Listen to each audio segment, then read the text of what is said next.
এসে সেই দুষ্ট দশনে তোমাকে আশ্রয়ের ছলে হত্যা করিতেছিলাম।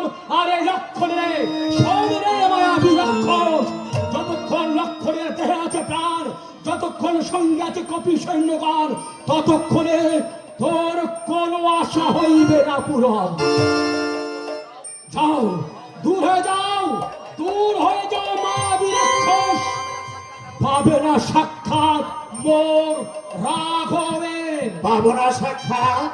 না, যে রামের আদেশ বিনা যে লক্ষণ কোথাও যেতে পারে না, সেই রামের অনুগত প্রাণ, রামের অনুজ ভাই লক্ষণ তোমাকে বলছে, যাও, দূর হয়ে যাও, দূর হয়ে যাও ভ্রাতৃদ্রোহী। ভ্রাতৃদ্রোহী? সত্যি আমি ভ্রাতৃদ্রোহী, কিন্তু কি কইলে ঠাকুর লক্ষণ? রামের আদেশ বিনা তুমি অন্য কিছু জানো না জগতে? বিশ্বাস হয় না বো। বিভীষণ, তাই যদি হবে তাহলে পঞ্চবটি বনে জ্যেষ্ঠের আদেশ করিয়া মান্য একাকিনী রাখিয়া সীতায় কেমন এতে গিয়েছিলে কুঠিরতে গিয়া। তুমি যদি জ্যেষ্ঠের আদেশ করিতে পালন, সম্ভব হতো কি সীতা হরণ। এত বড় সাহস তোমার যে লক্ষণের সামনে দাঁড়িয়ে তুমি তারই কাছে সমালোচনা করো। বুঝিলাম, বুঝিলাম আজ বনমাঝে দাঁড়িয়ে আমি মৃত্যু তোমাকে করিয়াছে স্মরণ। তাই বারে বারে আচ্ছাদিত করিয়া হস্ত পদ কাটি রাখিব তোমায় বন্ধু করিয়া। কি করো কি লক্ষণ, করো কি? শান্ত হও লক্ষণ, শান্ত হও। ধর্মরূপী বিভীষণে পঙ্গু করে দিয়ে পঙ্গু তুমি করো না আমারে। দাদা, প্রভু, দাদা, প্রভু, ঠাই দাও, ঠাই দাও এই রানা চরণে। ভয় নয়, ভয় নয়, ভয় নয়। তোমার সুযোগ্য স্থান আমার মুখে।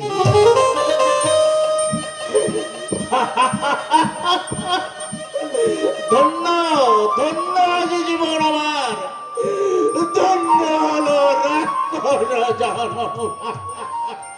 রঘুমণি, এ কিন্তু সেই রাবণের ভাই। দাদা, শিবিরের মাঝে থাকি সব কিছু শুনিয়াছি আমি। দাদা, ইতিপূর্বে আরো শুনিয়াছিলাম মারুতির মুখে কনকলঙ্কায় একমাত্র ধর্ম প্রাণ ছিল বিভীষণ। তাই তারে বন্ধুরূপে করিয়া বরং বিনা রণে জয়মাল্য পরিণাম গল। দাদা, প্রভু, অজ্ঞান লক্ষণ চেনে নাই তোমার, তাই করিয়াছে হেন অপরাধ। জ্ঞানী তুমি, নিজ গুণে ক্ষমা করো তার। দাদা, ওরে লক্ষণ, দাদা, যে দেখো এই মুখপাল, নাই কোনো সন্দেহের ছাপ, নাই কোনো অসৎ উদ্দেশ্য, শুধু ধর্ম রক্ষা তরে ধর্ম প্রাণ বিভীষণ আসিয়াছে। তা আশীর্বাদ করো প্রভু। আশীর্বাদ করো প্রভু, যেন ওই পদে মতি থাকে মরা।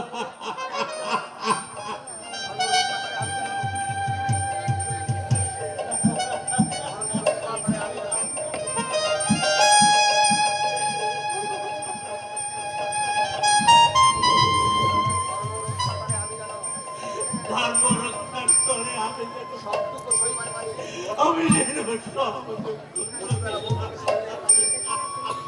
মুছে ফেলো মন থেকে সন্দেহের দাগ। যাও, কবি সৈন্যগণে দাও শুভ সমাচার।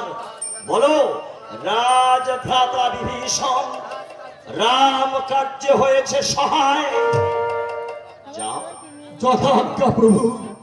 মাতা জানকীকে হারিয়ে আমি দিকে বিদিতে শূন্য হয়েছি। তাই না জানিয়া না বুঝিয়া তোমাকে কত অপমান করিয়াছি আমি। আজ এখানে দাঁড়িয়ে অনুতপ্ত ভুলে গিয়ে মোর সেই রূঢ় ব্যবহার। লক্ষণের করো তুমি ক্ষমা, লক্ষণের করো তুমি প্রভু প্রভু কইলেন সুগ্রীবী রাজন একি রাজভ্রাতা বিভীষণ। ক্ষান্ত হও মারুতি, ক্ষান্ত হও। বিভীষণ বন্ধুরূপে পাইয়াছি মোরা, তবে আর কোনো চিন্তা নাই। ধর্মপ্রাণ বিভীষণের পাইয়াছি, তবে অতি শীঘ্র মাতা জানকী হইবে উদ্ধার। এইবার এইবার বলো মারুতি কি বলিতে এসেছে? প্রভু মন্ত্রণা করিয়া কইলেন সুগ্রীবী রাজন, আমিও অঙ্গদ পৃষ্টি করে লয়ে যাব কবি সৈন্যগণে ওই সাগরের পারে। তার আর নাহি প্রয়োজন দাদা, অনুমতি দাও বলে বারে বারে শুকায় সাগর কপি সৈন্য নিয়ে যাব আমি ওই সাগরের পারে। দাদা অনন্ত সন্ধানী সাগর কে কবে পেরেছে ভাই বাড়ি শূন্য করিতে তাহারে? একবার শুনিয়াছি আমি যোগ বলে আগস্ত শুষিয়া আছে, এবার বারে বারে শুষিব আমি ওই রাঙা চরণের বলে। অসম্ভব অসম্ভব তব ঠাকুর লক্ষণ। প্রভু মোর যুক্তি যদি শোনো তবে বলি আমি। বলো বলো মিত্র বিভীষণ কি বলিতে চাও তুমি? শুনিয়াছি সূর্য বংশ হতে হয়েছে সাগর সৃজন, সে কারণে কৃতজ্ঞতায় আবদ্ধ তোমাদের কাছে। তাই